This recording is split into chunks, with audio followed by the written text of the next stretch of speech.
Hey there, friends and family. This is Dan.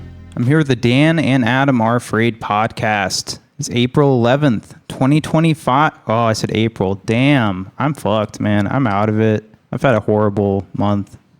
It's May 11th, 2025. It is episode 50. We made it. We made it to episode 50. Holy shit.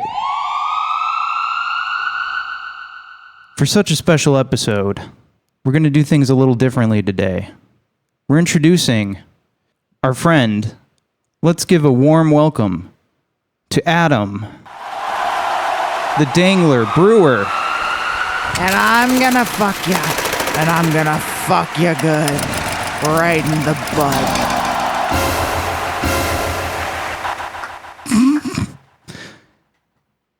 Let's give another warm...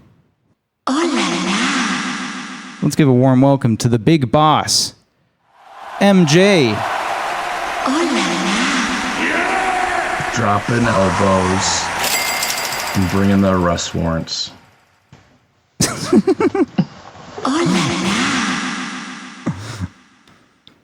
And whatever, I'm Dangerous Daniel.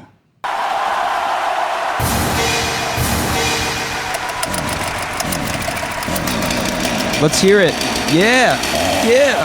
Let's get dangerous.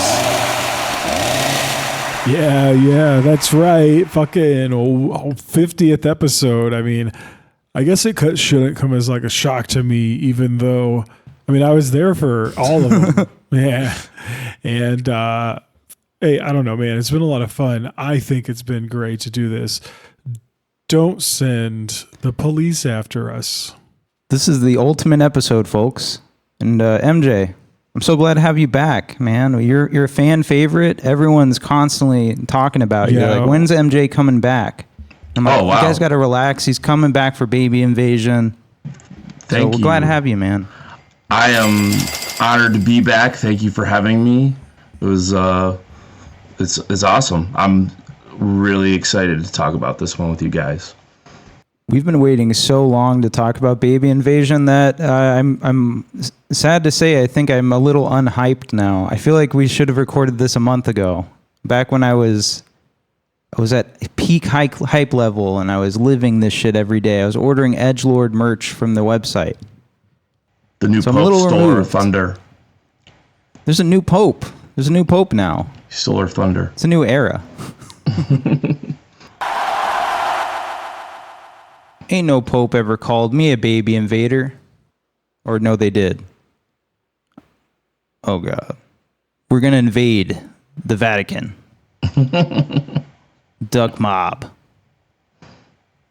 Yes. We're going to get into it. So we're going to consider this the edgelord episode because I want to, the first episode we ever covered on this show of, I think it was like, I don't remember what episode, I could look it up. But we did Aggro Drift back when that released. And at the time when we watched it, we didn't really have like any kind of reference point for Harmony Korine. We had seen Spring Breakers. Isn't that right, Adam? Don't you feel like we didn't have the context to understand Aggro Drift?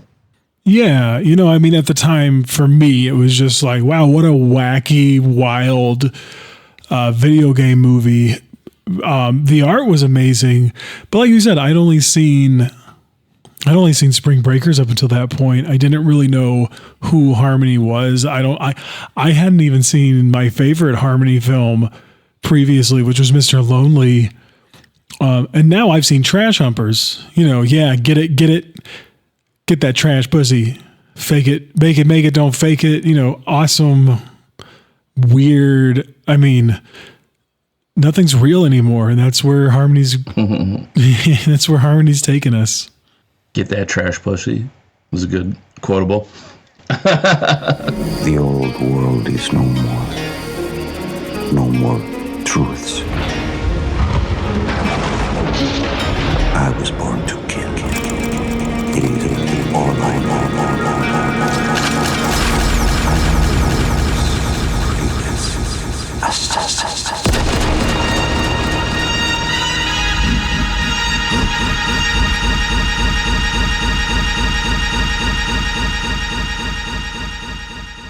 Don't move. I just wanted my money. Aggro Drift from 2023.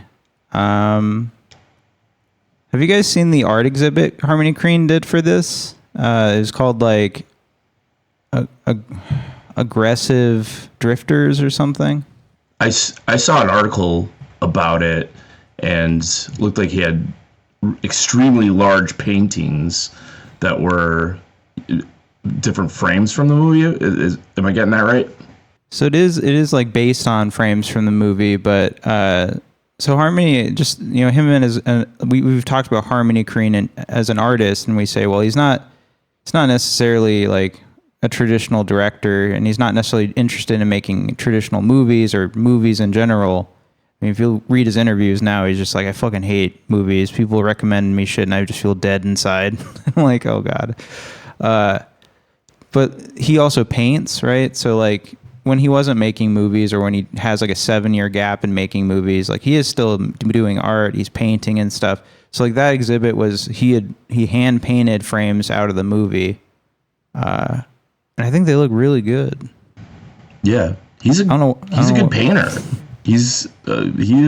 I've seen some of his other stuff, and definitely recommend checking that out. Go search for it on the Google.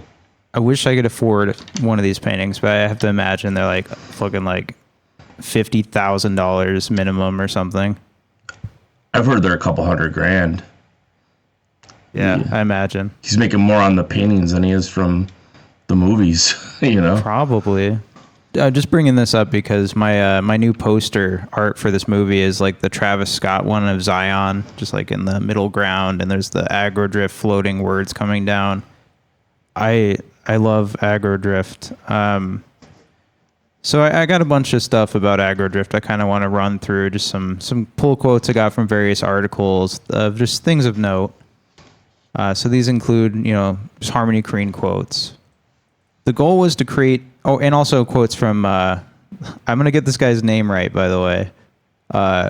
Yo Raza, I think his name is. He's the cinematographer and visual effects artist on Aggro Drift and Baby Invasion. One of them, like the main guy. He's the one who was on the Venice film stage with Gaspar and Harmony, and he was talking about Baby Invasion.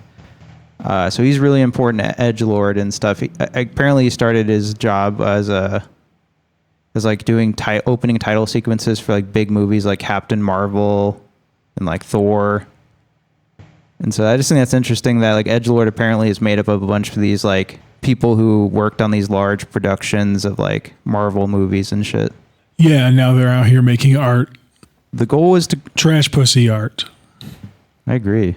That is an interesting just thought. I mean, edgelord is a design collective. It's all kinds of things, and yeah, it's just a bunch of like, seems like to be a bunch of like artists and people who are just like, yeah, let's do things differently. Let's try something different. I mean, the point is they see like the whole, I don't know if you say modus operandi, the mission statement is like, well, films are dying, traditional films are dying, and we need to find what's next. And so they're exploring all these different avenues, including, you guys seen Leprechauns versus Yakuza? I heard about that. I was excited to see it, but I haven't yet.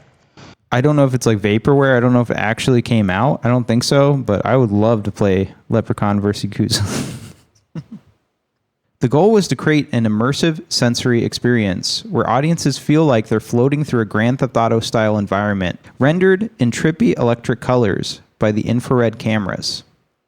Working with his team at new production outfit edgelord, including creative director Yao Rosa, who oversaw the film's VFX, Korine lensed the film using thermal cameras, producing solarized black and white images that he then mapped color fields on top of. And that's just the beginning. AI was used as well, producing frequent moments when chillingly faces seemed to dissolve, revealing lysergic flashes of cybernetic-like facial skeletons underneath. The paintings remind me of something I noticed about Aggro Drift, which features an assassin who is great at what he does, but does not particularly enjoy doing it. It is the second film in a row. In The Beach Bum, McConaughey played a lauded poet who doesn't actually like to write. About this kind of recalcitrant artist, while the writers and actors guilds worry about what AI could mean for their livelihoods, Korine sounds genuinely excited by the potential of the technology, which can be seen in agrodrift. AI is just the tool, Korine says. I don't necessarily see it as an existential threat. It's like another type of paintbrush. For me, it allows a certain level of creative experimentation that up until recently wasn't even existent. They were implementing AI, but there was also manipulation, and then this kind of fine-tuning that went on top, he explains. In this film, it was used more like icing on a cake. I'll mention, because I didn't actually take the note, but Korine said, yeah, no, that's totally right. He's interested in that kind of character who is good at something, but he's reluctant to do it. And I don't know, I relate to that because I feel like I'm great, but I don't want to ever do anything. I hate doing stuff. I'm like Vince Staples now. I'm like, this shit ain't fun for me. This takes effort. Not something I relate to. I feel like I'm not good at most things I do, but I just do them anyways. Like I should just be chilling. I should just be out smoking. I should be out getting drunk. It's very moondog of you. I like that connection to Beach Bum because that is like super true. And I think you can connect that to Baby Invasion with a baby invader who doesn't really want to invade, doesn't seem very interested in it, seems kind of bored by it. It's just an interesting theme. And one other thing I'll say, like before we jump into the discussion proper and I let you guys talk a little bit more, I think what's interesting on this rewatch of Agrodrift is when I first watched it, I was just like, oh, that's interesting. It's like Grand Theft Auto. It's trippy and cool and fun. But I didn't really connect to the broader themes of the movie, which are like obviously like familial, like parental protection, safety, securing a future, being like, hey, I got to do these crazy things so you never have to.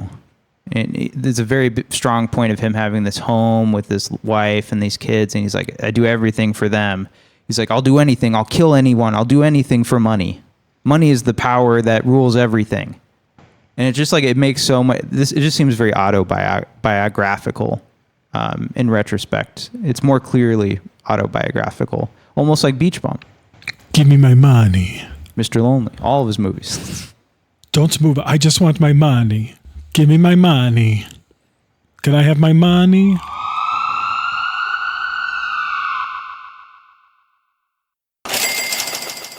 Oh la la.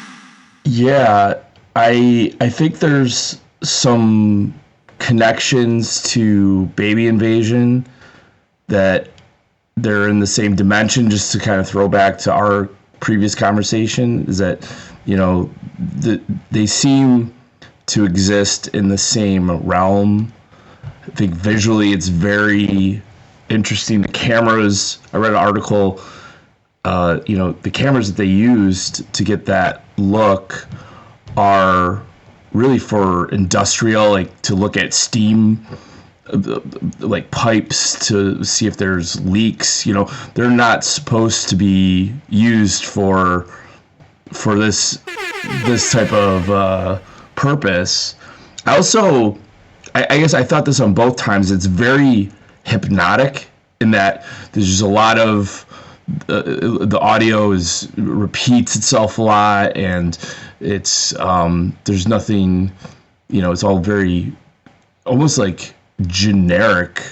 It kind of like lulls you, and then you have these like really vibrant visuals. It is a bit of like hypnotic, which connects to Baby Invasion. When we start talking about that, there's some instances of like people being put in a trance. So I thought that was interesting. And even I think there's a location where he's watching those guys knife fight, or where he goes to get his money. It's like that, almost like I don't know if it's a trailer park, but it's something along those lines. It looks like those little buildings, residents in that area. I think that looks a lot like the beginning of Baby Invasion, where they're getting their guns together and taking the drugs, and they're out there. So and even the masks they're wearing with the horns, that seems like a very edgelord brand on brand thing with those. I don't know. Do you know what you call that? The ones where it's like those 3D printed horns that come out the side? Demon mask. The demon mask. I think that's what they called them. So that's definitely present in both films. The 3D like model of you see in the movie of the demon masks, that's what they use to print the actual masks in real life. So you got the real mask in real life, it's the actual screen used CG mask. Nice. I do like the connection between the two. I haven't really thought about that aspect too much, but I mean, for sure, I mean, what is Duck Mob? Well, it's the Children of Zion that what's his name started when he's like, I want 10 men. 10 men. Right. I don't know, maybe. I like that connection. Agrodrift is such a good movie to just like throw on. I've thrown it on just said so many times, just like I'm chilling at night. I'm like, let me just throw something on in the background while I scroll on my phone, doom scroll. And Agrodrift fits the bill. I was doing some homework back when school was on, and I would just have Agrodrift up in like the corner of my screen playing. I tried it with Baby Invasion, didn't work so well. Agrodrift works wonderful. It's great for that. It's so awesome to have those colors playing behind whatever you're working on. If I had a house, well, I do have a house. So when I have a party, if I ever have one, I'm just going to have it silently on a loop on my TV the whole time. So you need those little tiny frames for that. That's an interesting point. They said during the editing of Agrodrift, I think it was Yao Rosa, who is like, he's like, the images hit your memory differently because they're infrared. That's interesting. Yeah, I can see that there's definitely some purpose to behind that, and it makes it. You know, it's just cool visually to watch. It's not like anything else that I've seen. Just try to make that shit as base as possible. I just try to make it base. I try to bring the heat. That's all I try to do. I think the only thing it does a disservice to is like the locations, because I think he shot at a lot of really nice locations that we would have probably had more visual coverage of, but because it's so just like sun-baked in this like visual trippy tapestry, it's like hard to tell that he's like at a cool mansion like in Baby Invasion. But it's great. I love it. I don't know. I just wanted to talk about it because, it's relevant. It's relevant. Edgelord stuff is I feel like a lot of people, I feel like this episode in general, we're trying to defend this movie. We have to defend this movie against the unwashed masses who don't understand art.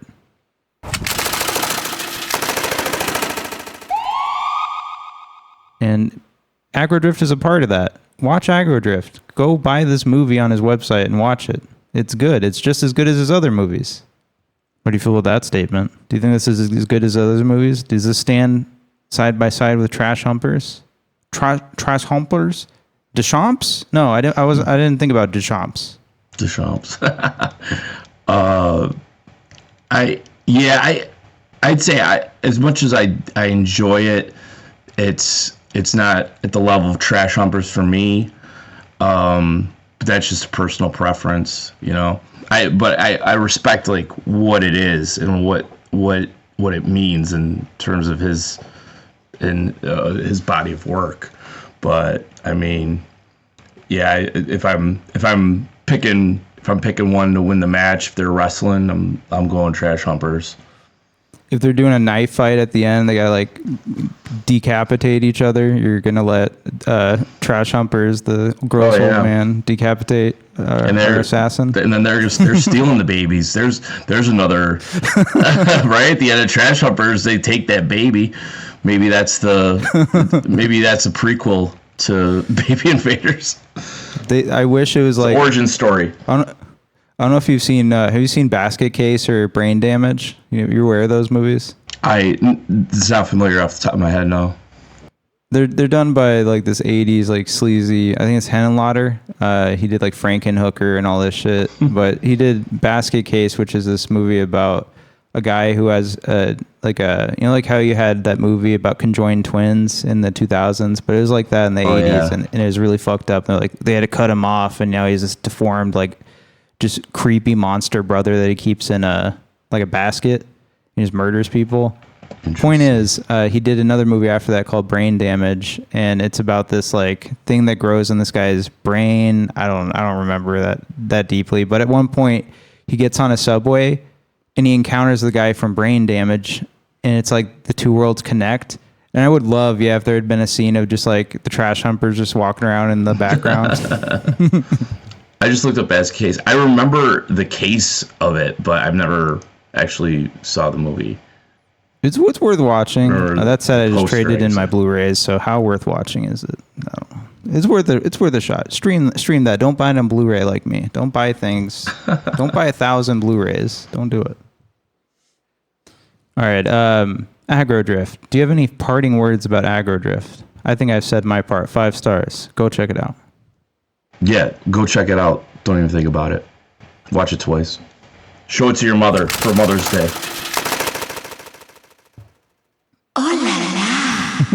It's a family movie. Oh yeah. It's about family. That's what makes it important. It is. Strong mother figure in it. Shit. God was having a little trouble with the people of Earth. Let's just get into it. Let's talk about my baby, my favorite movie of all time, Baby Invasion.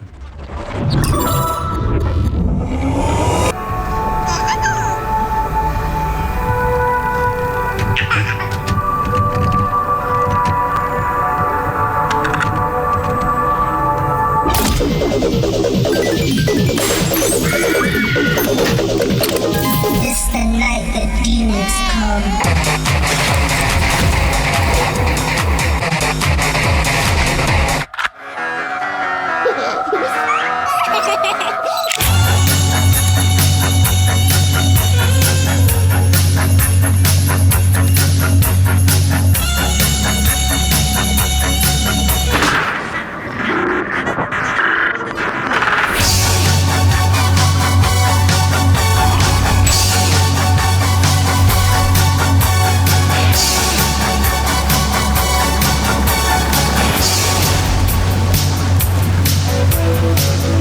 Baby invasion.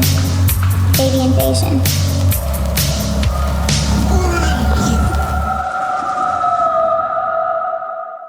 I'm a little disappointed they didn't actually include the little baby going, Baby Invasion, Baby Invasion. I was expecting that when I watched the movie. Baby Invasion. Yeah, it's a deep voice.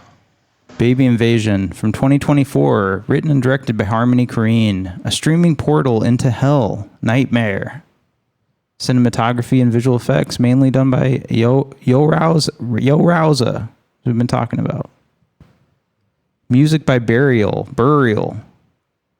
I want to start off by doing something really boring that everyone's going to hate, and I'm going to have to chop the fuck up. So I'm going to read some interview from Burial in this book.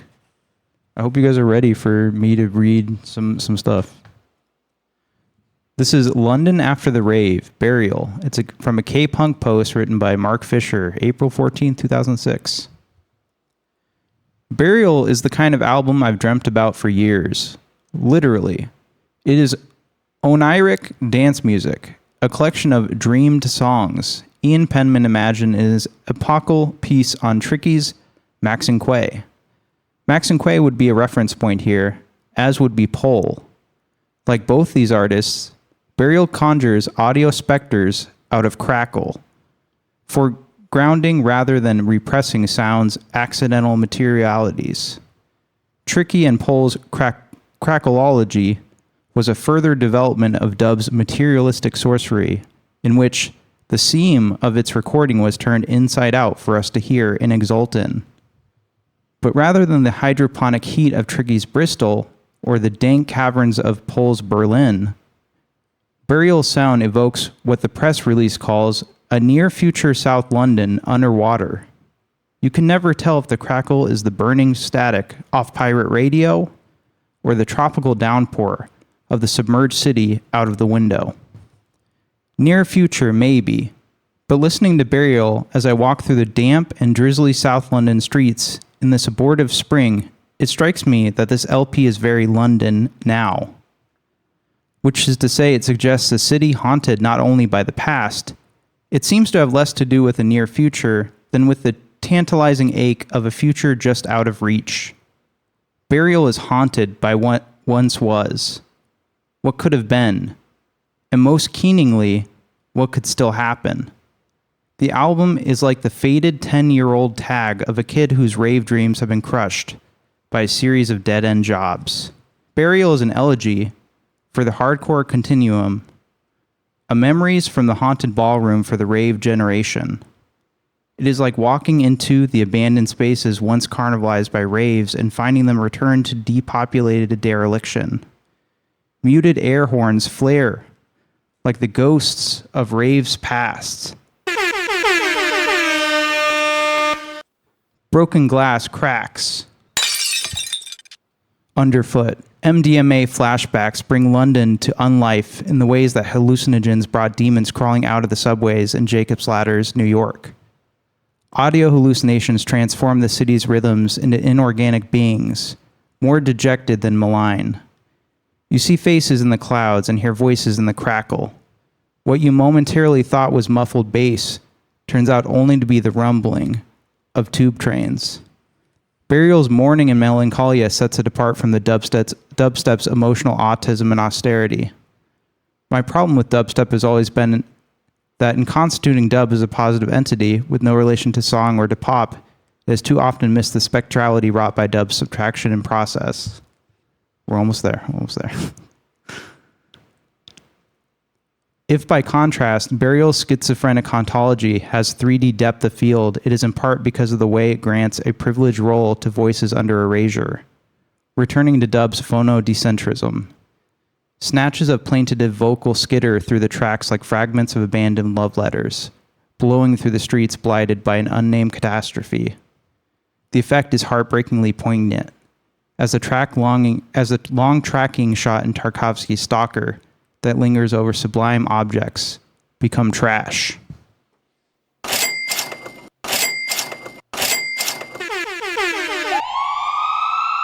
Someone's going to really like that. It's a nice piece of writing. Cotton candy. That all fell into place. That's because God wants us to be doing this right now. He was like, I'm going to make sure you get all those sound effects so you can hit it as you're reading. I did not plan that. That's perfect. But Burial, man, I think he's a super fucking interesting choice for this movie. Holy shit. I would love to say that I have formed some like great like theory or like great like understanding of like the hauntological features of Baby Invasion. And maybe we'll dig through the caverns and excavate what that means as we talk. But holy shit, man. Harmony Korine introduced me to Burial, and I had a really interesting thought recently.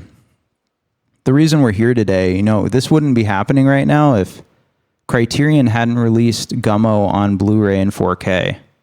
Because that's what led us on this journey of like watching kids and all this stuff. We literally wouldn't be here. And then Harmony Korine introduced me to Burial. So I would never know who Burial was if Criterion had never released Gummo. Weird connection. I'm going insane. What do you guys think about Baby Invasion? Fucking based. Dope. I love this movie. I could watch this movie 1,000 times. I'm not even sure if I could fully explain why. I'm hoping to explore that in this podcast, episode. Yeah, I really thought it was just such a unique take on our culture of violence, our obsession with it, our obsession with role playing and escapism. You know, Harmony at the Cannes Film Festival was saying how he discovered that nothing is real. You know, there's no real life anymore. And seeing like this first person shooter with no actual shooting and no actual violence except for the real life violence being shown, I really thought that it takes you into a completely different mindset, a completely different feeling than most movies do. And I thought that is like, it's very unique nowadays. We don't get that. We don't get movies that fuck with your head so much that you're just like, what the fuck is a movie? What the fuck is a video game? What the fuck am I doing here? And my wife loved it. I mean, she loved it. She kept saying, Adam, can we watch it again? And I was like, no, we can't. We have to go and, yeah, no.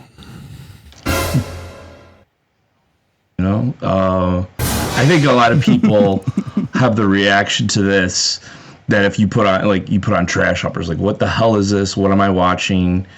That, you know, just it's gonna repulse people, and I think that's probably like maybe I don't know, it's like going back to the Sound and Pretension, but that's not why I like it. But I just like that it is so frenetic. There's you just, it is like a roller coaster. You just jump on, and it's just kind of like go for the ride. It feels nonstop, even though there are moments that really slow down and pause. You know, there's different pacings, like when they're in the van or he's looking out. The one yellow character from the Duck Mob is looking out on the water or something, or, you know, riding the bicycle around. It turns into a mini. There's all these, even though it's frenetic, high energy, there's a million things going on the screen between the Discord chat and just the visual overlays. But yeah, it's really, really wild piece of film, if you can even call it. Is this a movie? I don't know. Is this post film that Korine's talking about? What do you think? It's a Blinks. Okay, I heard that. What's Blinks? We should explain what blinks are, Korine says. Blinks is something that we're using to describe what everything is now. Instead of films or games, a lot of these things, we're just calling them blinks. It was just a name we quickly thought up, he says. What if maybe these aren't really films in the conventional sense? Maybe some of these aren't feature length. Maybe they're just flashes or blinks. It was a term that we thought we would use internally, like, hey, let's create a blinks, which is just something that doesn't fit all the kind of traditional constraints, that doesn't really conform to a specific box. A blinks is something that's really like its own medium. It could be 1 second long, or it could be 1 year long, says Korine, who likes the idea of a film that never ends, that just goes on and changes the way the world changes. That's sick. I read this book called Futuristic Violence and Fancy Suits by Jason Pargin. And in that book, they have a social network where everybody is walking around and they got a little imperceptible camera at all times, and they're streaming everyone's just streaming everything at all times. Crime is being streamed. The police and mercenaries are streaming. And I just love that connection that Harmony has, this thing of Blinks, and like, yeah, go check out the Blink network in Futuristic Violence and Fancy Suits. For sure. I think there's that one part in where the text flashes on the screen that says, this is not a movie, right? That this is not a game. This is real life. There is no real life. And then it kind of ends with the endless now, which I think that is kind of what you're talking about, and what Blinks and Capsules is, the endless now. It's just something that's going on, that's perpetual, and it doesn't stop. Yeah. This is not a movie. This is not a podcast. Absolutely. I think it's just so fun how like that type of philosophy is injected into this film, how there is no real life. And maybe we all should just be out there running around invading rich people's homes, and have it all be streamed with a bit of Dadaist nonsense going on. The endless now, yeah. This is not a movie. This is not a game. Yeah. It's produced by Edgelord and Picture Perfect. I tried to look into who Picture Perfect is. I assume it's just they gave them money. It was released August 31st, 2024 at the 81st Venice International Film Festival in Italy. I wish I'd been there. I swear to God, like, that's my goal at this point, is to get us to Venice every year. That way we can fucking report back and do an awesome podcast episode.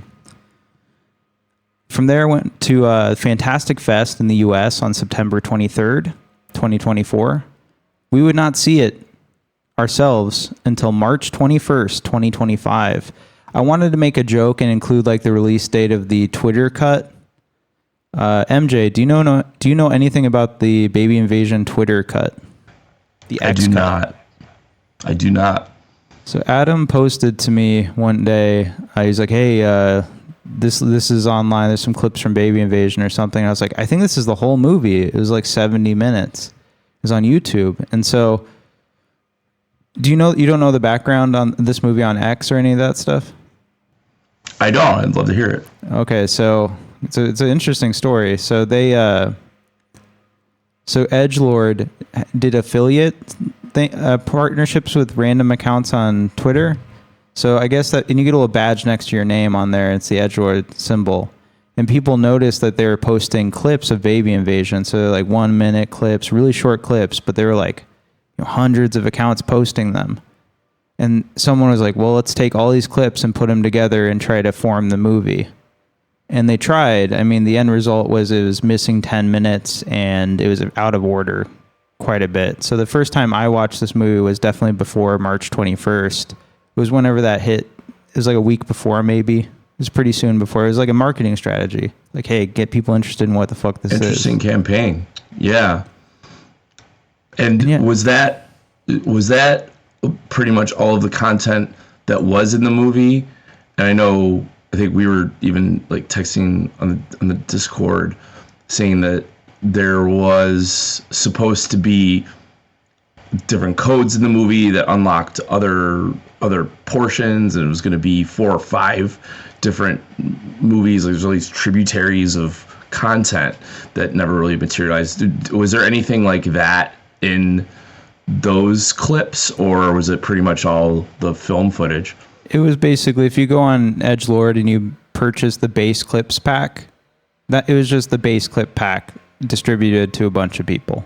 And I think maybe cut further. Okay. So no, I'll say that right now. So there is a lot. Harmony Korine's a little bit like Peter Molyneux, who'd made the Fable games, or like the Wizard of Oz. He talks a big game. And I think he truly does think he wants to do a lot of these things. And if you read like the stuff he did in the run-up, he said, this is home invasion, Korine says, pointing to a computer monitor. On the screen is security camera and GoPro footage of masked men and women wearing horns and rampaging through various Miami McMansions, tying up various innocent-looking families. We're trying to gamify the movies, he tells me, so Home Invasion is designed to look at times like a first-person shooter. And inside the film, the home invaders are sometimes playing games.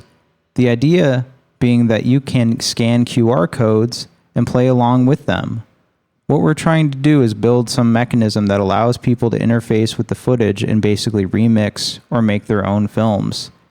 They've also been experimenting, Korine says, with replacing the faces of the home invaders with the faces of babies. That film has a title too, Baby Invasion. Korine has Edgelord co-founder and head of production Yao Rauza, a grave priest-like native of Brazil, cue up some sample footage. It's terrifying. But Korine has greater ambitions for Edgelord's next project, Baby Invasion, a home invasion thriller with interactive component. I'm editing that now, but a lot of it is post-intensive, says Korine, who's working with AI and gaming engines to give audiences unprecedented control over the result. One of the ideas is that the next film will have almost no specific order. It will be constantly remixing itself and allow people to remix it, he says. And then also the concept of using skins in films is interesting. So being able to change the cars and interact with clothes and to design characters and stuff, we're trying to figure out how to implement that and do it in a way that works artistically. But with Baby Invasion, Korine says, we'll create these almost freakish cartoon filters that these invaders will have, that they'll wear throughout, but then you could also possibly change them as you go. This did not happen. There are 2 cuts of Baby Invasion. There's the pure version and the impure. Impure was at Venice, and it has the OnlyFans ASMR lady. And then you have the pure where he stripped that away. I shared an article with Adam. It was the most recent Korine interview where it's like inside the base mind of Harmony Korine or something. And he was like, yeah, we just decided to do it this way. And, I thought it was cool with the music. or with the narration, but then I thought people were making parallel connections when I just want them to have an experience, so he stripped it away too. MJ, did you watch both versions? So I've only watched the impure version, and that's I like it with the narration. I also he had that event at the Knockdown Center in Queens where that was him kind of doing a live remix of it, as I understand. He's DJing and showing the film, and I guess maybe doing some of those elements in a live performance, if I'm understanding that correctly. So. Multi-screen, and he would mix like different things on top of existing footage, different view. So you have like 3 screens. 2 of them are showing different viewpoints, so like different security cameras instead of just like 3 of the same screen. So you have all these different things happening. So imagine this movie already, we're talking about, has so many things happening, it's hypnotic. Now there's 3 screens to deal with, and there's like, they're also projecting your own face onto the screen because they have cameras pointed at the audience. Oh, that's wild. I wish I could have been there. It sounds insane. And I feel like if you look at footage of the Knockdown Center event, they did that on the same night of the streaming release. If you look at the footage, it's just like a lot of people just sitting there like, I'm like, you got to be dancing, dude. You got to be dancing to Baby Invasion. Yeah. They should have put that as a Twitch stream to add like a whole nother layer with the chat. So, like get meta with it. That would have been cool, yeah. Harmony, do that, and then also come on the podcast. Hell yeah.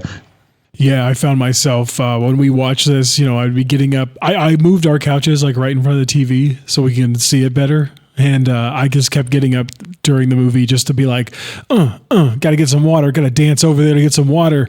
I'm invading a house. Bam, look, I'm dancing, and there's a intruder alert on my face. So both of you have seen each version, the pure and impure. Is that correct? Which do you like better? Oh la la. The impure one is the best one. Yeah, impure is the best, just because I love that poem. I love that ASMR voiceover.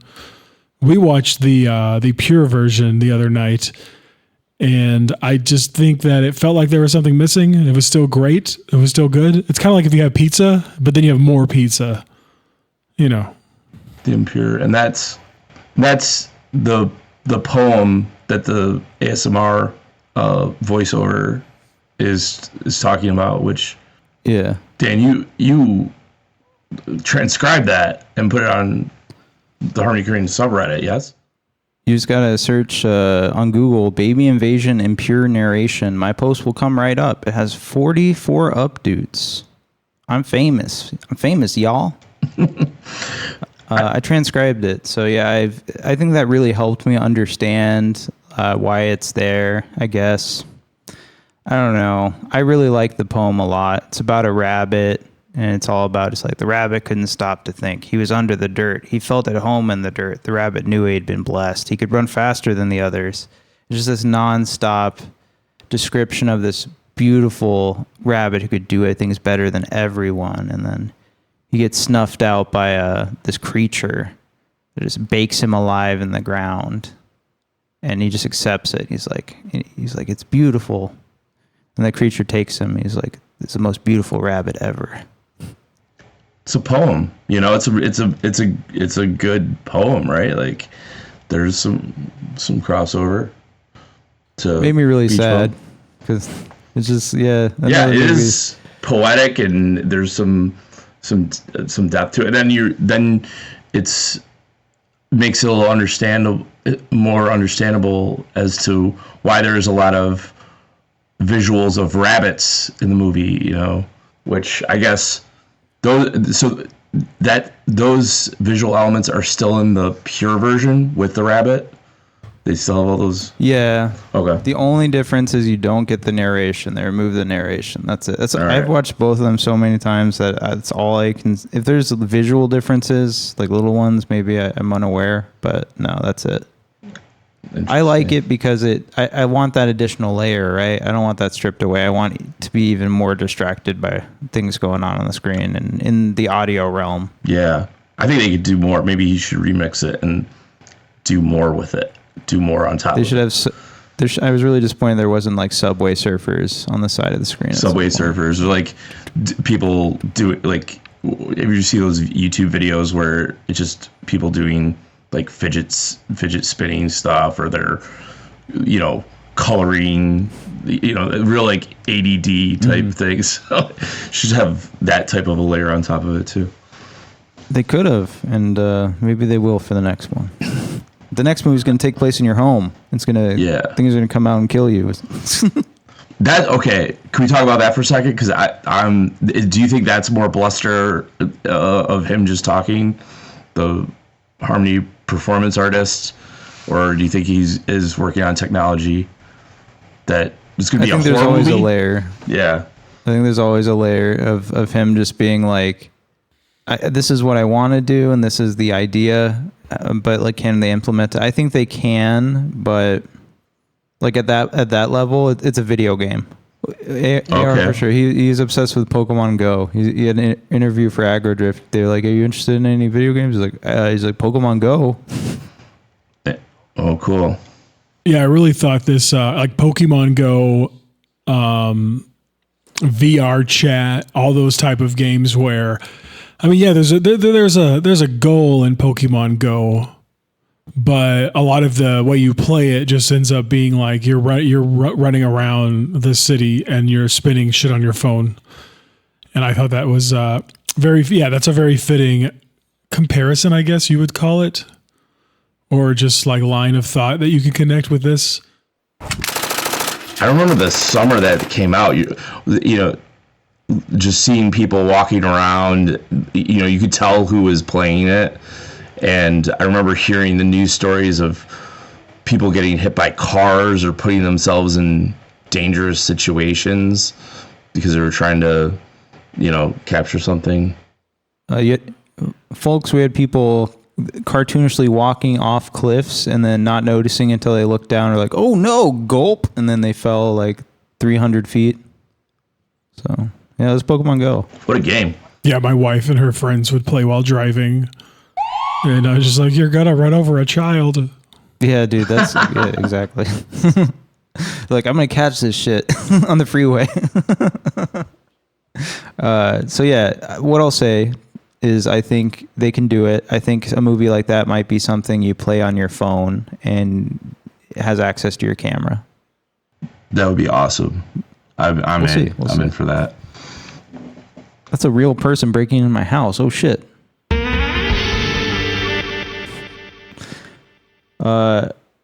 So Adam brought something up earlier. You talk about, hey, do you need to do drugs? Do you need to be a druggie to watch this fucking movie? You need to be high on fent? High on lean, actually. Do you need that? Well, I think it's an interesting question. So here's a quote from Harmony Korine. I waited my whole life for this moment, and the ability to function like this and to create like this. Like, I've always just wanted to get to a point where you can go beyond 2D. Where it is like an aesthetic where it is like aesthetic drugs. Do you know what I mean? And then how can you be thrown? Like, how can I throw you off? There is no center. There is no actual narrative, has been completely obliterated. And what you're watching really is just an experience. The movie is the drug. It's like climax. Yeah. I'm drugs. I am drugs. Oh la la. Yeah, I think it hits about the same. There's so much going on that, I think whether you're altered or not, you really got to go through it a couple times just to make sense of it. And it's fun because there are all these different on-screen elements. You really have to kind of pick and choose what you want to pay attention to, whether you're going to get kind of lost in the Discord style chat, or trying to figure out what's going on with all the video game overlays and little sound effects that go along with that, to there's so much to keep track of. That's why you just kind of have to experience it, I think. That's why it is experience, because it doesn't really feel like a movie to me. It just feels like you're putting this thing on and it's like intentionally so. It's just, like an assault on your senses, which is fun. I love it. I have it playing in the background right now. No. I'm really disappointed I didn't sit down at any point and just write down dialogue from the movie from the chat. So I'm just have it pulled up for that reason. But I was trying to find it. Nobody's done it yet, I don't think, that I could find. I just stole that from my Letterboxd review. Wow, clown car government op. Do you guys think these were generated by AI? The chat? The chat, exactly. Interesting. Maybe. I wouldn't be surprised. I haven't gone through it enough. That's one thing watching this several times, I haven't really, beyond catching something here and there, just as you're saying, there to focus on that just the whole way through. So I wouldn't know, but I'm sure somebody's going to figure that out if it is. It's definitely capable. This is like Twisted Baby Uber. This is like Twisted Baby Uber. That sounds pretty.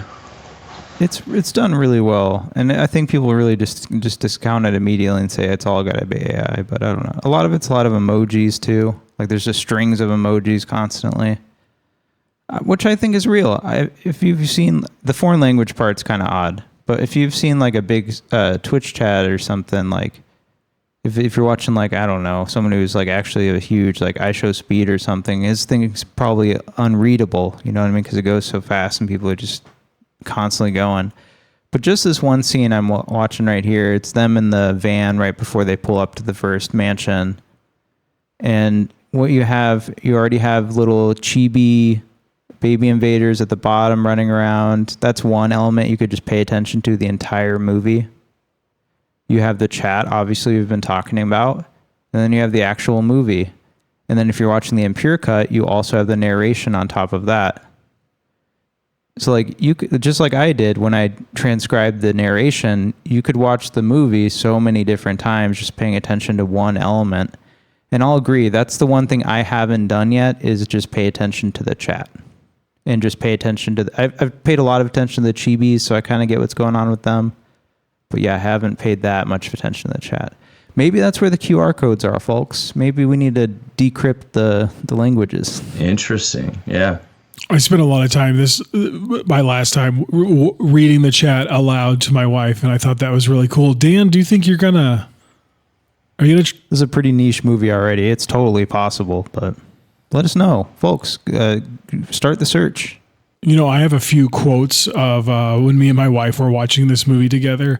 I think it goes it's very poignant. Yeah, two quotes actually. The first one, she asked, quoting, "Is this the whole movie?" And then the second quote of her was just, and this one happened a lot. It was just a little bit of a,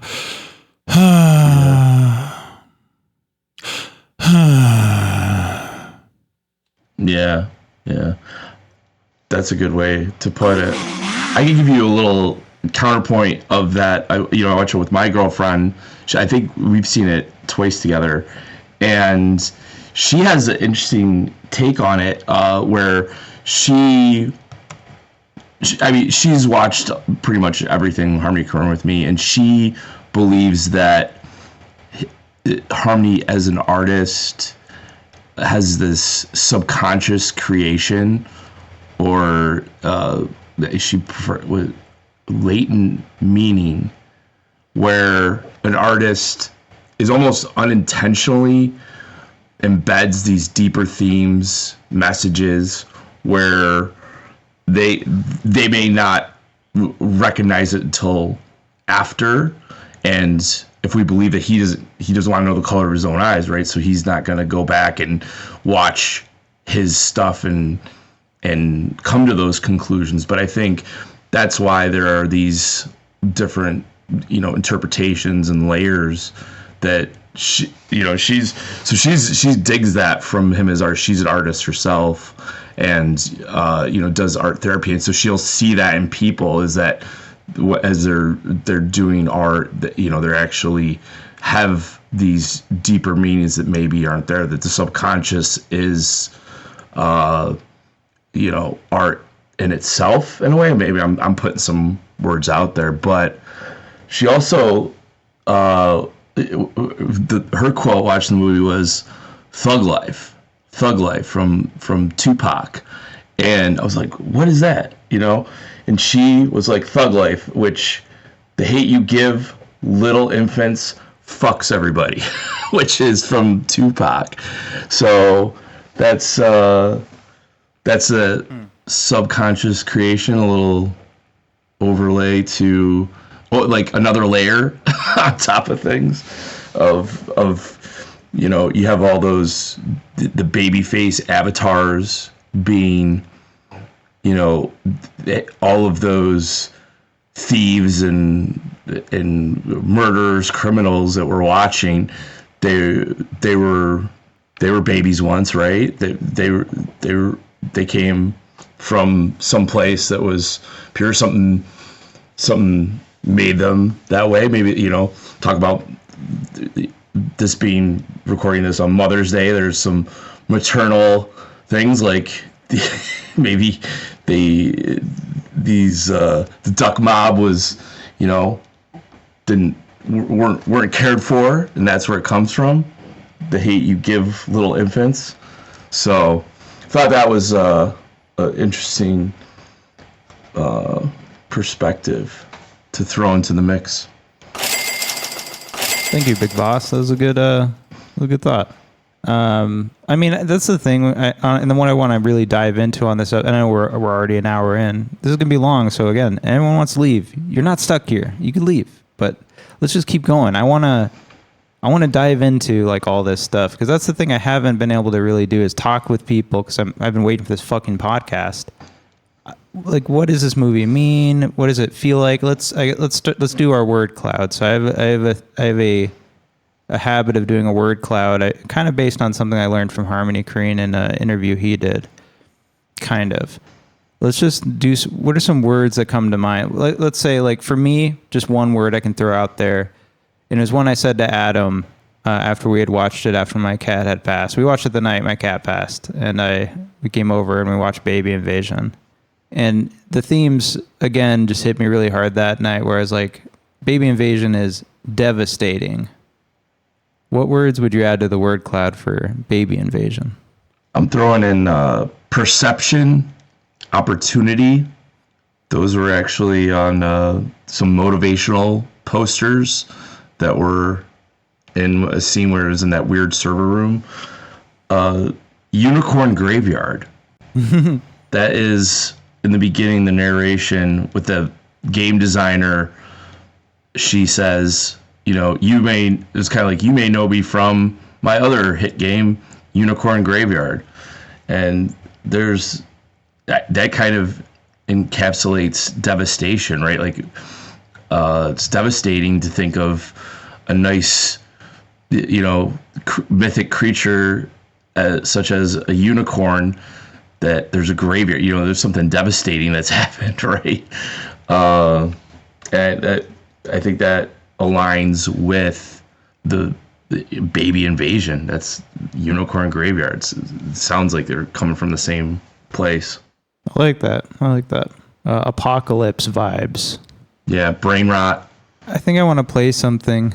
Here. So this is something I'm not sure I'll include long form in the podcast itself, because it's like me, like, not paying Harmony Korine and giving his shit away for free. Mm-hmm. But I'll probably play a bit of it. And to be honest, this is like this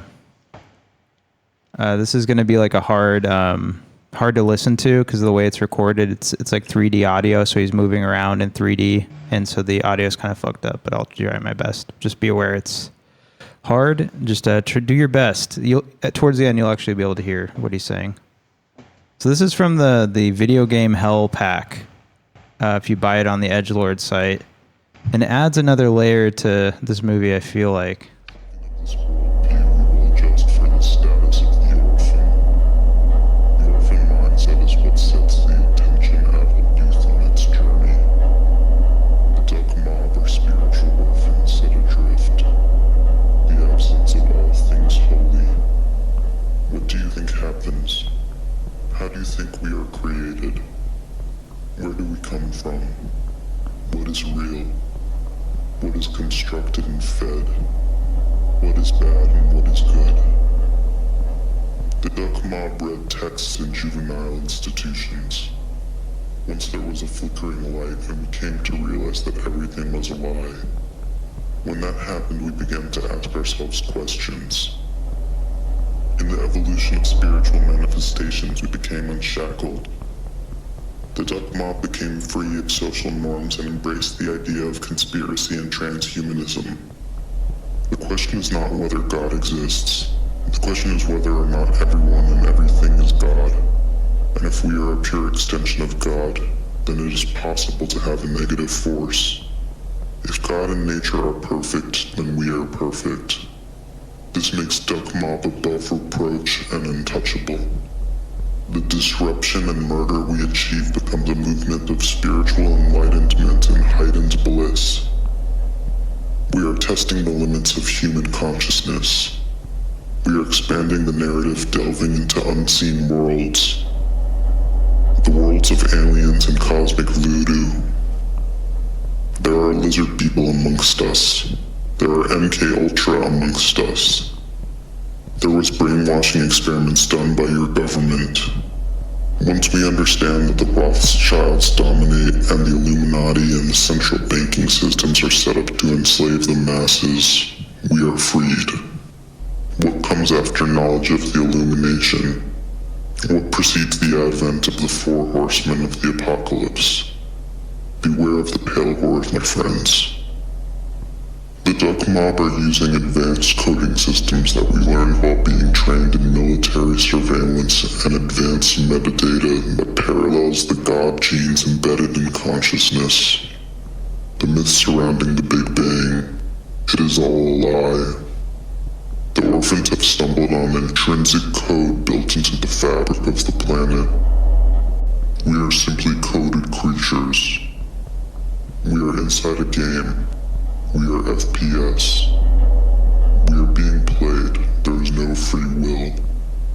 When Duck Mob robs and kidnaps, when Duck Mob comes after you, when we disturb your existence, we are just fulfilling prophecy. Nobody is safe. We are just a flickering light. Every time you blink your eyes, you are editing reality like the flutter of a butterfly wing. Our goal is to dismantle this system by gaining attention and contaminating the mind. Now that you have heard my voice, you will never be the same. My voice carries audio poison and the frequency is coded so you will be altered forever after this. You may think you are normal and this is a live stream or movie, but you are now doomed. You've been infected. Lord have mercy on your soul. There is no coming back from this. The Duck Mob have altered your souls. What do you think about that? Awesome. That's a whole nother layer. 4chan, Anonymous, MK Ultra, like a whole conspiratorial. It talks about central, like everything that you'd find on like a 4chan forum, right? Like it's kind of hit on all those.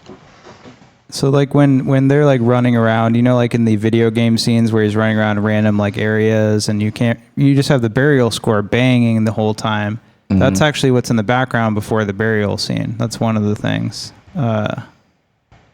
It's called the poem in the files. Okay. The Duck Mob poem. So you're hearing directly from Duck Mob there, I guess. Yeah, it had that We Are Anonymous, 4chan, where that was, it definitely has that kind of like update on that. Very cool. It's weird, but when I stumbled across that, when I bought the pack, I was like, oh, like that's awesome. So this is like, it's like a cut scene, Yeah, and that also, that adds that there's some context to why are they doing this? Why is this all going on? If that's what the part of the backstory is, what to think of, like who these people are. And you hear, what is it, the game designer in the beginning says that the game was hacked by an international gang based out of Romania, and they leaked it to the dark web. It's like it has all of those real internet, like urban legend, conspiracy theory baked into it, but it also blurs, saying that people watch it become it's like being in a trance, and then it's unclear of what's real, what's not, and they begin to think that real life and the game were interchangeable, that it was so realistic that they would fall into a trance. So that's all of these little tidbits are kind of like nice breadcrumbs into this just another, like we're talking about layers a lot. I feel like that's a whole nother layer of it adds to the narrative where it's not really plot, just these babies going around invading, right? But there's some more texture that adds with what you just played. Adds to the lore. I want more lore. I wish there was more. And he's talking about, hey, we can just add skins, we can keep going. I hope Baby Invasion does have more cuts. You know what I mean? I hope there is more. Maybe we'll see more in future films. I was talking to my friends last night about a topic about this movie, and I want to get your take on it. And it's just like very base level about this movie. So there, you got these baby invaders going to mansion by mansion. There's 2 mansions in the movie. You also have this other group of people who are watching the live stream of them doing this, and they become criminals who go and like kill some guy on a yacht. They go to some guy's apartment and choke him out.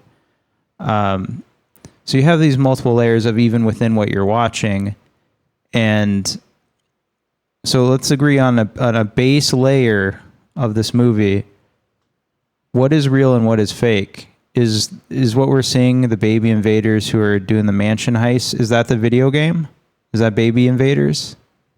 Yeah, I would definitely say that the baby invasion going into the mansions, that's the game, and then it's interspliced with real footage of people streaming real crimes. My wife, she was saying that she saw it all as real, and that like everything in the game was just augmented reality. You got some AR goggles on, but you're still out there committing crimes. Yeah. So you're saying what I'm saying. That's the game is Baby Invaders, and then you have the people who are taking inspiration from that and going out and actually doing crime. And then your wife is saying that she thinks it's all real. My wife. And I'll say, like, I was up until last night when I was actually talking about it, because I just hadn't really talked about it up to that point. I was kind of under the assumption that it was all real too, but that doesn't make sense. What about you, MJ? So we were just talking about, I think it's, I believe that it's what the game designer, the narration in the beginning, that's what it is. You begin to think that real life and the game are interchangeable. So maybe you don't really know it's ambiguous. It's ambiguous on purpose in a way that, and I think I could listen to all 3 of those points, and I could agree with all of them, which is wild. Is that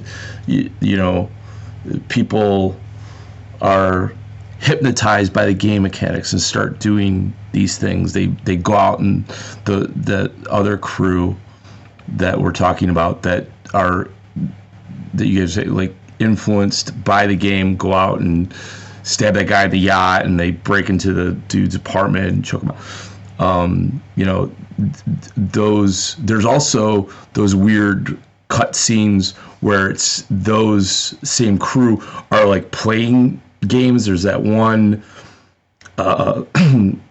it's actually kind of hypnotic of itself, where it looks like there's these little red clone people coming up and just being shot one after another. And I'm like, man, I'd play that on my phone because it just seems like mindless. You're just so it's like that's a whole just like a clicker. And those are kind of reality bending because there's this long series of like digital tubes that have the weird graphics on all four sides, and that's why I think is like I think it's all interchangeable in that way. You could probably argue that any point is real life or the game, and maybe that's that's why like it matters. Maybe it doesn't matter, but it's wild. That's why I think you have a lot of repeatability. That's why you can talk about this a lot, because there's a lot there to talk about. There's a lot. Something I thought was really interesting in this movie was all the violence that happened. Any violence that we see, it is the brief moments of violence we see occurring in the like the real life segments. There is no real life. Okay, yes, sir. But in the game, we don't see any violence. We see the after effects of violence. You see people on the ground with like little makeshift shrouds over their head with blood, and I do like the fact that when there's blood shown, like someone being stabbed, you do see kind of a little of blood kind of squirt out from their, and it's only like half a second that you see that in, and I just think that. I don't know. It's just such an interesting commentary, I think, on our, what do you call that? Our obsession with violence, our obsession with censorship, our obsession with, like, is this appropriate to show on TV? I don't know, man. So Baby Invasion, it's a great film. It's a great Blinks. I think we should cover that there's, characters in the movie. We got several Mr. Little Dudes. We got Yellow, Mr. Yellow.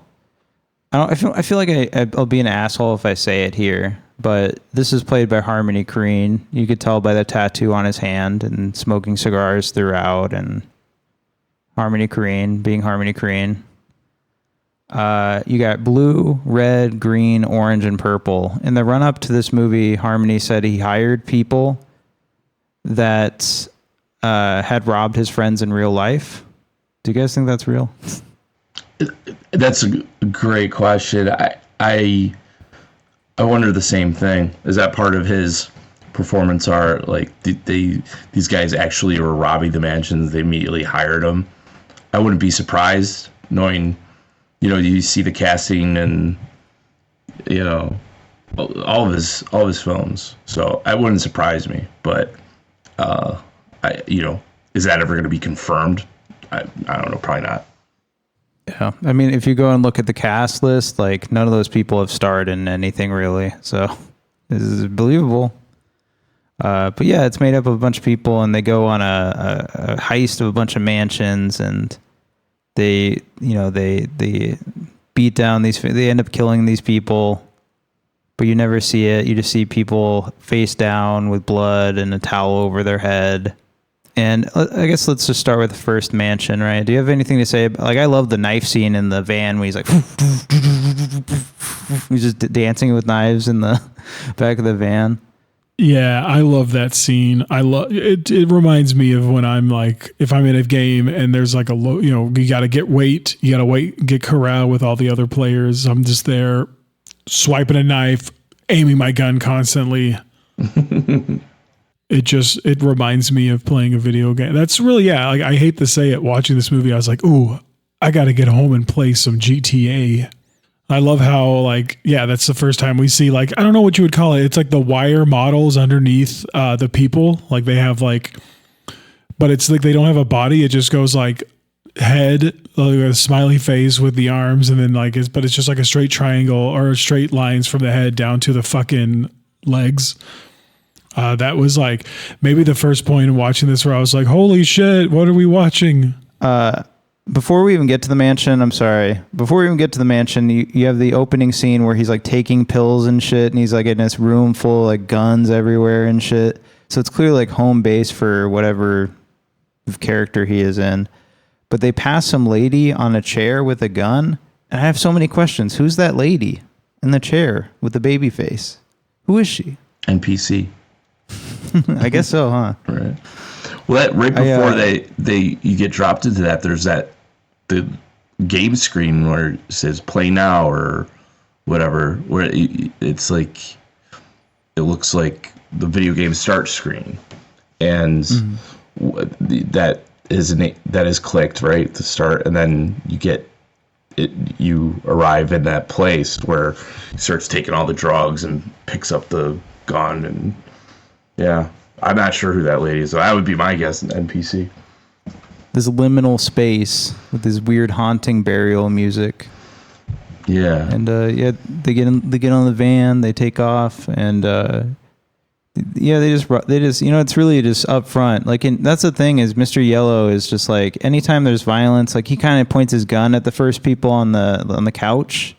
Like, he puts the gun up on their shoulder, and then he just kind of wanders off. You know what I mean? He just keeps wandering off. He goes into the bathroom and just like takes a shit and like flips people off. He's like, ah, ha, ha. And you hear the Harmony Korine laugh from fucking Trash Humpers. Yeah. And that's when he goes outside. He keeps seeing the bunny rabbit, and the bunny rabbit is this like form of escapism. I feel he's trying to escape this moment he's in. The bunny, I feel like, represents that. He keeps looking into the water. The bunny's there, and the bunny will pop out and poke him with his nose. And he's like, zone out. He just drops his gun. He has to go pick it back up. I don't know. What do you guys think about Mr. Yellow? Why is he so avoidant of all the violence and the shit that's going down? He's just kind of like, he rounds someone up later, but he's pretty hands off, I feel like. Why would you make the movie from his perspective? Why would you choose that? I think, like you said, he's checked out, and I mean, how many of us are checked out? I could easily go the entire day with not doing. I could just stare at a wall. I'd be unhappy, but I could do it. Watch, I'm going to do it right now. While MJ answers. I think his perspective is interesting. Of that, you have those moments, and you have the narrative with the rabbit. There's a connection there.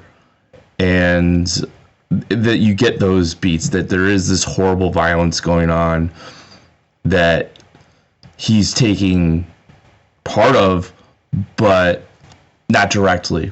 You as you guys were mentioning, you go to the backyard, and and then next time he enters the backyard, there's the two bodies, and all of the victims have like the white towel over their head. It's like they're even though there's blood and everything, but everybody has like a white cloth or something covering up their head. Like, you don't want to show what they've or witness and see what they've done, right? But you also see that they're terrorizing these people as well too. I think in that first one, one of the guys is on or what is that? I think one of them actually has had their neck slit, and he's going up to it with his phone, playing that same like clicker game. But you think he's like taking a picture, but even in that moment, you look at his screen, it's like he's not taking video of it. He's just playing the clicker game. So it's odd way of just it's all that stimuli and everything else. Or when in the other mansion where I believe it's they're like, oh, the overlay chat where they're communicating, the Duck Mob is communicating with each other, like everybody is interrogate her to get the information about where the safe is or what the safe password is, and the character's face is like red, and there's a little anime overlay to represent her state, which it's a video game where it's also real, or they're on all these drugs and that's their perception. It could be like all of those things. I think it's that's why it's so wild. You can just go all over the place when you're when you're talking about it like we are, because it's all over the place. Absolutely. It's that scene to me, like when he's when he's distracted by the game, even in the face of the violence they're doing, and the guy with his throat slit, and they're just looking at the aftermath. To me, that just speaks to like the real life reality we're living in now, where it's like there's all these horrible things happening, and it's like just trying to distract myself, bro. But it's like, yeah, you're not paying attention to all the horrific stuff going on around you. You're checked out. And that's very much what Mr. Yellow is checked out. And yeah, I don't know what to say about the baby head coming out of the water. I don't know. I asked my friends about that last night, and I was just like, I don't know. It's cool. So they go to the second house, all right? They go to the second mansion. They pull up. I love how they pull up, because it's just like they creep in. You got like the Five Nights at Freddy's guy in the control room. I don't really understand that element. Like, who's doing that? Who's playing that? I don't know. Maybe the guy at the mask. Anomaly observed. You kept on clicking that button. Click.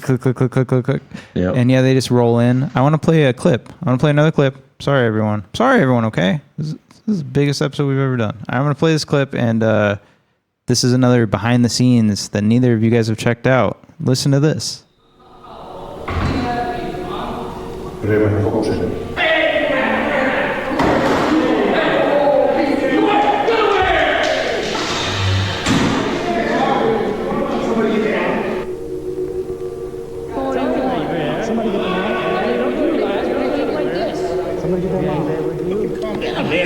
Turn around. It's that way.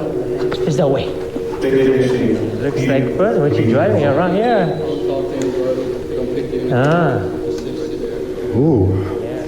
We got a baby, y'all. See you make one fucking move, bro. It's We're on right? Party's over, guys. Party's over. Upstairs. No. You like cake? You like cake? Come here with me.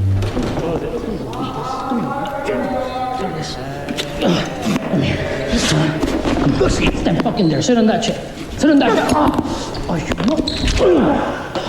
Sit on that chair. Come on.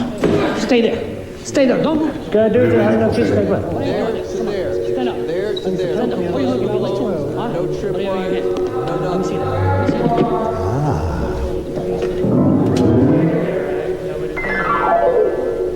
Sit on that chair. Is it my lucky day today?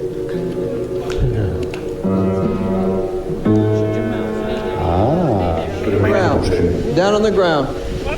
Down on the ground. Down on the ground. Where's the safe? You know the owner. Where's the safe? Jewelry. Down. Nice. What do we got? Super nice. Right here. I'll be taking that one. Just don't look at my face. It's like you Don't look at anyone's Be no. Don't look at anyone's face. Take deep Old man breaths. here, right? So that's live footage from the second home invasion when they pull up. And they start fighting the butler. The butler fights back against one of the guys. One thing I want to say. So the guy in like the Rasta colored looking mask, like red, yellow, green mask that you keep seeing popping up. In this scene, literally, it sounds like that's Gaspar Noé reading choreography directions or something. That's where you hear the guy over the mic. He's the guy sitting in the control booth looking at the screens going, right. Okay, do it. I don't know if that's true. I'm not accusing Gaspar Noé of having helped do the choreography, having done Climax, but it seems that's possible based on that clip. That is pretty cool. I would say sounds like a real possibility. Was that the mask he was wearing at the press conference? And there was the reports of him having, some type of involvement with the production. He was wearing just a regular ski mask the whole time. It would be great if it was, but I don't know. It's something that struck me about it. And I think it's really fun to hear Harmony Korine just be like, get on the ground. Don't look at our faces. Where's the safe? Don't look at our faces. Don't look at our faces. Yeah, recognizable voice. Well, the other thing when you bring up that character with the, Rasta, that colored mask, rewatching Aggro Drift, there's the rainbow. That was it. I knew I was gonna draw a blank on it, but there was the rainbow assassins or something along those lines that have those similar masks of that children of Zion. The children of Zion. So there's that whole loop to loop that back in as well too. That's yeah. There's a lot to unpack and repack, and then it's the Endless Now. Oh yeah, we skipped the Endless Now part. I don't know what to say about that. It's just amazing. That part in the movie just fucking is showstopper. And then you get the baby mask fucking guy, baby head popping up. Yes. Yes. I love them doing the drugs. I would also press take pills. Yes, except. How about, did this get either one of you? Because I bought it from the Edgelord site, and I just took the HDMI out of my laptop. There's, I think, 2 parts where it's like your battery's running low, and it got me. I was like, oh, we're watching. I'm like, oh crap! Check. I thought I had my computer plugged in. It totally trolled me. No, I did not. I loved the. I just love all the AR, like all the like. I haven't seen Enter the Void in so long, but people have said like Gaspar Noé's involvement definitely had to do with a lot of the colorful overlay, Japanese stuff, all that craziness. I love the part where he walks the lady out to he's like, you got to get the information out of her. So he walks her out to the lawn or whatever, the backyard of this beautiful mansion. By the way, if I ever get rich, I'm buying that mansion. I'm going to live there. But he leads her out there and he makes her sing a song. And it's just like, even though your heart is breaking, just like that song. And it's like a karaoke pop up. I just love all that stuff. And when people insult this movie and they're like, it's dumb, it's not like the real thing, I'm just like, dude, it's like, it's trying to do its own thing. And it's like beautiful. It's awesome. I've never seen anything. The base layer has layers. There's so many layers. He does laps around. He does my cat jumped on me. He does the laps around the on the little bike, and it's all like turns into aggro drift for a few minutes. Thought that was interesting. Yeah. The Atari level, he's like shooting the little characters that look like 8-bit graphics. Pew. Yeah. And you got it's a Harmony Korine movie, so you got the guy who's like disabled in a wheelchair, and they're just fucking with him. Yeah. And they have that one effect where it looks like the security card, where they kind of it's that eye tracking or whatever, where it looks like the stick figure overlay. And I thought that on all of your security cameras around you, by the way. That's like security tech, man. The security tech, right?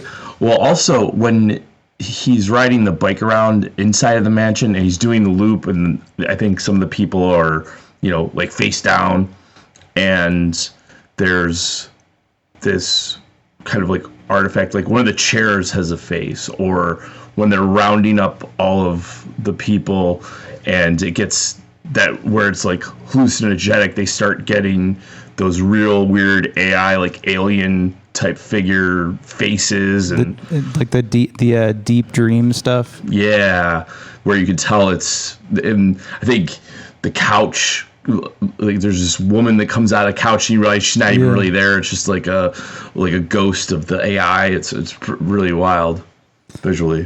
One of the guys strolls out with the baby just casually.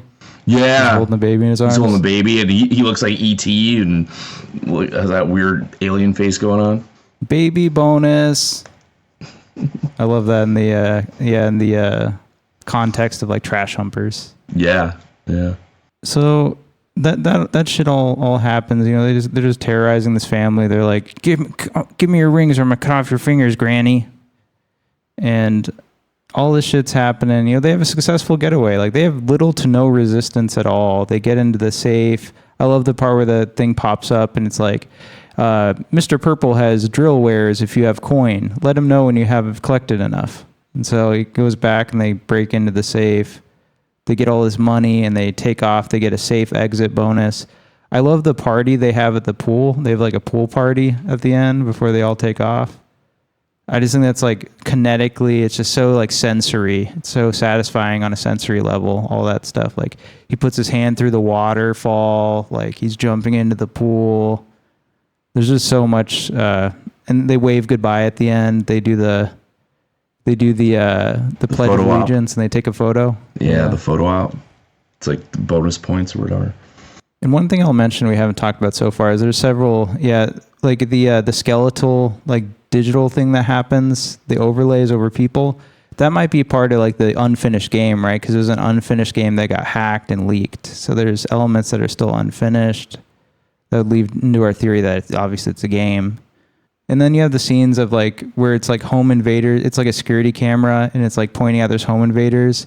It's like invader, intruder, and it's just like them dancing in there. Like, yeah, I like that. That was a cool visual style where they're like the silhouettes and they're all dancing and it goes on for like an extended period of time, which is on brand for Korine, where it's maybe lingers on something, and I thought that was a cool place to linger because that was just a vibe. There was a vibe to that scene, and yeah. What about where they get like struck down by God at the end or whatever? Sounds. Were you game over? That was sick. One thought that I had, taking kind of jumping around on it last night, was that happens and then they kind of bookend it. They start off with the game designer and then they end with it. And the piece at the end, she's reflecting how she has remorse that she made this game because all these terrible things were happening and she wasn't religious before, and then she would ask God to stop the game, but it just keeps on going, the endless now, right? But it's kind of funny that there is that element. The designer of this game is like asking for it to stop, and then they have that scene where God is striking them dead. Wow. So, yeah.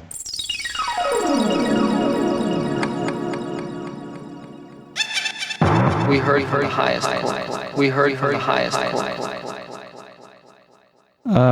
Yeah, so I like how cynical and nihilistic the ending too is too, because it's like these characters are like, we did all this, we did it, successful getaway, perfect getaway, and at the end he's like, game over, and he just wipes them out. Love that. And I never made that connection. Yeah, she became religious, she asked God to stop the game, and yeah, he comes in at the end and wipes them out. That's I don't know how I haven't made that connection. I'm so glad you're on the episode.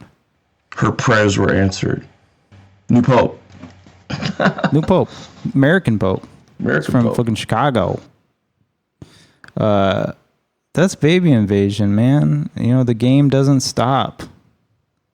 I asked them to stop. The game it only grows more popular. I just love it. I love how unique it is. It's the same thing where it's like, I just wish people would engage with it so I could talk to more people about it and we'd have more people talking about baby invasion, more excited about the next thing. But I'm glad Harmony is like self-funded, so he just keep going. He's funded by like Jared Kushner's people. I like that it's a silent film. There's no... Yeah.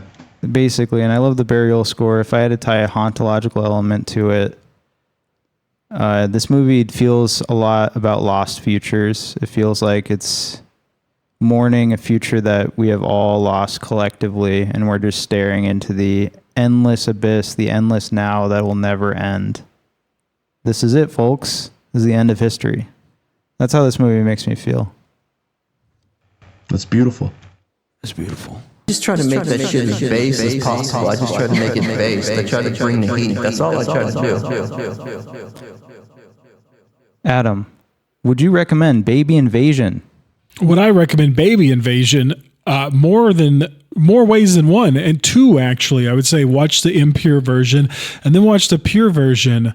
I think that each is going to bring something different to the table.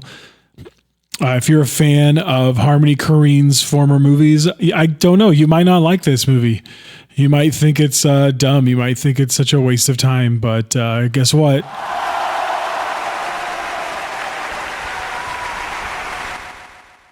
A lot of criminals in the audience today. You've all been assembled here today.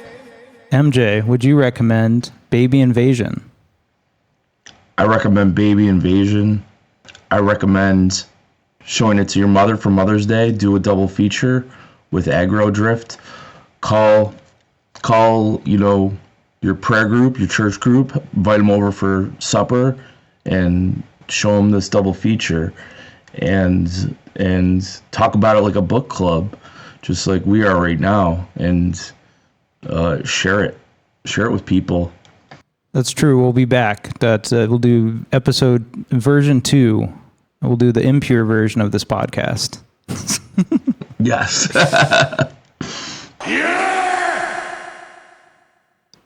Hey guys, it's me. It's Dan from the podcast. Do I recommend Baby Invasion? Hell yeah, obviously. I'm not kidding when I say this is my favorite movie right now. It changes quite consistently. I'll change my favorite movie often.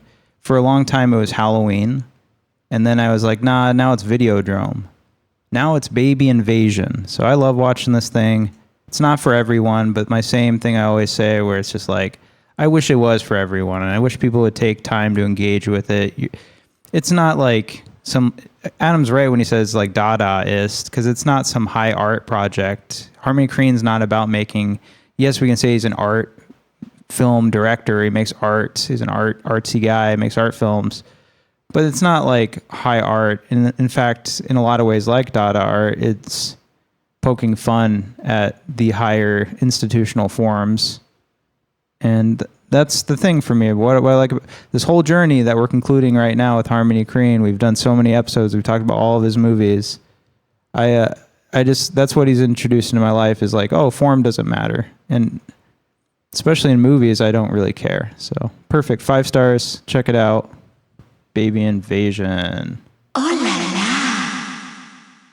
You guys excited for his next movie? What do you think it's going to be? Is it going to be The Trap, the anime Trap? You guys hear about that? I heard about the anime Trap. That would be cool. I'm definitely down with that. I'm more interested in the horror movie that happens in your house. That's got me intrigued. However that form that takes. It's kind of strange, right? Because like when Aggro Drift came out, we had already heard about Baby Invasion immediately, and now Baby Invasion's out. We don't really know which direction Harmony's going to go first yet, so might be a while before we talk about Harmony, but we might do Ken Park again someday. I know that one's very controversial. It's like literally banned in this country, I think, or something. So it takes a lot for that to happen in America. So we'll probably end up covering it at some point, but it will be a while away. And whenever Harmony comes back and does another project, I hope you will join us again, MJ. Anytime. I love it. I love it. Thank you so much for having me. Of course, of course. And before we get to the absolute end of this podcast, Adam, did you pick a movie for next week? Did I pick a movie for next week? I can't do that bit twice in a row. Yeah, I did. Everybody, go ahead and get your viewing eyes on, and we're going to be watching Eternal Sunshine of the Spotless Mind. This is directed by Michel Gondry, and it is written by Charlie Kaufman, starring Jim Carrey and Kate Winslet. It's an excellent movie. I saw it when I was 18 years old, just a little boy, wet behind the ears. I was a baby invader of my own. So I'm excited to talk about it, excited for you guys to watch it. So fuck yeah. Being abducted by aliens. I can't wait. That'll be a lot of fun. I haven't rewatched that movie in probably at least a decade. I'm really interested because like when I went back and rewatched like 500 Days of Summer, if you guys remember that one, I just felt like it was really misogynistic and bad in a way that is good for teenage boys. But as I grew up, I was like, man, he's really like insane. This is a movie about an insane person. And I hope that's not how I feel about Eternal Sunshine of the Spotless Mind. But join us next week, folks. We will find out together. And MJ, where can we find you online if someone wants to follow you, listen to your thoughts? Do you know your URL on Letterboxd? Yeah, Mike Brennan on Letterboxd. BRENNAN. And we'll link that in the show description, as always. Go follow our boy. He's got like Trash Humpers in his top 4. So yep. That's all you need to know. And do either of you have any kind words for our guests for our listeners who have spent 2 hours with us? It's our longest podcast ever. Zone out. Zone out.